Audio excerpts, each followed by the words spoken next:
लो है त साथीहरू, आज फेरि नयाँ आइटम लिएर आइसकेको छु है। यसको नाम चाहिँ हो chicken crispy bite with Schezwan sauce है त। लो अब यसलाई कसरी बनाउनु पर्ने भनेर चाहिँ तपाईँलाई अब प्रोसेस सुरु त्यही हो।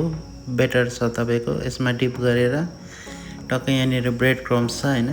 अब ब्रेड क्रम्समा मजाले यसलाई बनाउने एकदम सिम्पल आइटम है। तपाईँ केही छैन, मजाले बेटरमा हाल्यो यो प्रकारले यसलाई मजाले लाउनुपर्छ क्या ब्रेड क्रम्स होइन।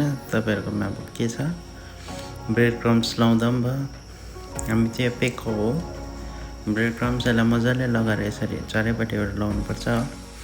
अब यो भइसक्यो मोटामोटी। अब यसलाई मजाले लगेर फ्राई गर्नुपर्छ यता तेलमा है।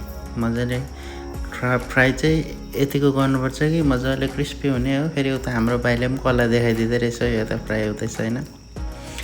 अब भाइले के बनाउनु आँटेछ त्यहाँ त्यो थाहा छैन, तेल हाल्यो है। यता आमा आगो बाल्दैछ यसले त, मलाई देखाएको जस्तो छ त। मजाले बनाउँदैछ यसले। अब मेरो यता मजाले फ्राई हुँदैछ है।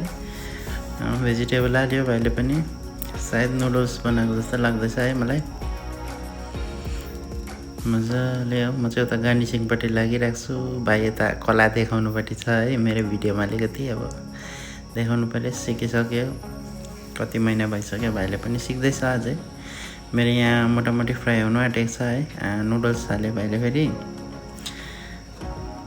फेरि उताको त्यो फ्राईमा चाहिँ नुडल्समा चाहिँ ध्यान नदिनु, फेरि यहाँ मेरो भिडियोमा ध्यान दिनु। म के सिकाउँदैछु है त्यो पछि सिकाउँला तपाईँहरूलाई हो।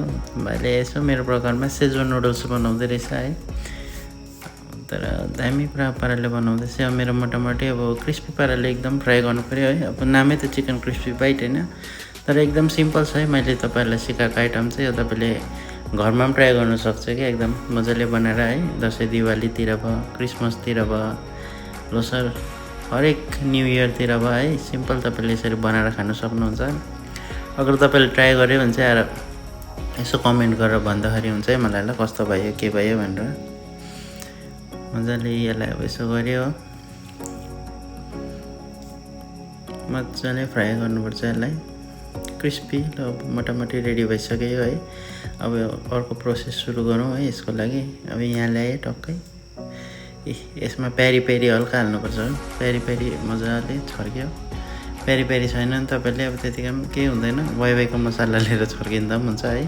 यसलाई मजाले काट्नुपर्छ है। बाइट भनेपछि खासै टुक्रा हो, तर हामी यसरी अब मजाले काटेर है, लाइक यसरी मजाले काटेर चाहिँ कस्टमरलाई सर्भ गर्नुपर्छ है। हामी चाहिँ अब यहाँनिर हो यसरी मजाले काटेँ। यसो हामी पनि चाख्दै पनि एउटा आखा कति दामी हो।